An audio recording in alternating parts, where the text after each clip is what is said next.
Today I'm playing with the new Swirl Background from Ellen Hutson.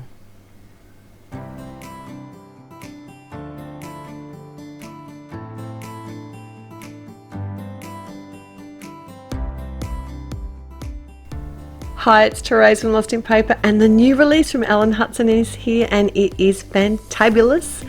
I have this swirl background stamp and I can just see so many possibilities for this. I didn't want to just do it with one stamp. I wanted to stamp it twice, so I thought I'm just gonna give it a whirl and see how it goes. So I have used my Misty because it's a big stamp and it's a brand new stamp. So I've kind of held my cardstock in place. It's some Nina 80-pound cardstock, and I'm prepping my stamp because it's new, it's not conditioned. The more you use a stamp, especially the photopolymer ones, the more you use them, the better they stamp. This Catherine Puller ink is awesome. It does cover really well and it comes in the most amazing colors. And this is the Mint to Be. And what I do like about the photopolymer stamp is you can see exactly where it hasn't stamped very well, so you can just press a little bit harder on those areas because you can see it through the lid of the Misty. I simply just twisted my paper. It was as simple as that. I was thinking about flipping my paper and just seeing where the ink was going to go, but I thought if I wanted that real swirl background and do a double stamp, by twisting it, it should, and I've got my fingers crossed here, give me 3 different colors. So this time I've grabbed the orange twist. It's another Catherine Puller ink, and look at this. I can actually see where it's not sort of taking the color properly, so I can hold it in place and just press a little bit harder on those areas. And because I have it in my Misty, I can re-stamp again if I needed to, but I didn't really need to. The coverage was really good, so I could just press. And look, did you see? I actually ended up with 3 different colors. 4 if you count the white.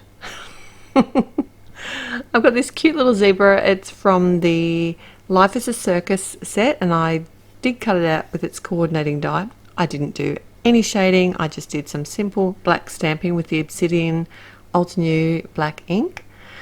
And then it was time to sort of cut my panel down.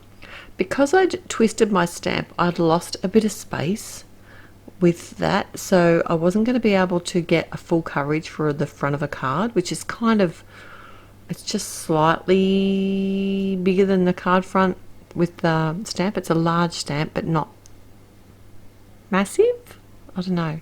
It's not 6 by 6, but it's big. That's why it's good to use in Misty. Anyway, so I did cut it down so it left a white border on the front of my card. And look, I was so excited. They've got new layering dies, but they're not just like any other layering die. I'll show you in a moment. I grabbed a sentiment here, stamped it in some black ink. Now these layering dies, they're called the essential rectangles. Look at that. When they cut a small border as well as the inside. So the possibilities are endless.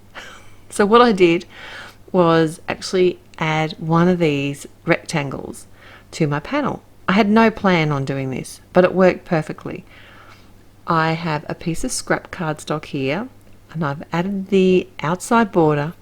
I've added the inside border that was die cut when I ran it through the machine, and then I'm adhering the centerpiece in as well. I used matte medium and my ATG gun, nothing fancy, just what was to hand.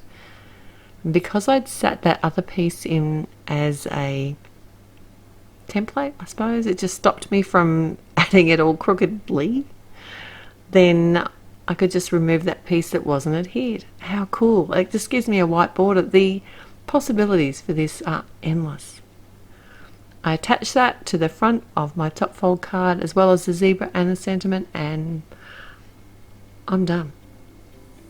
Head to my blog. You can see lots more inspiration from the rest of the team. I hope you've had some fun today. If you have, please click on the thumbs up button. I know it was a nice simple video. Look at those 3 colors. They're awesome.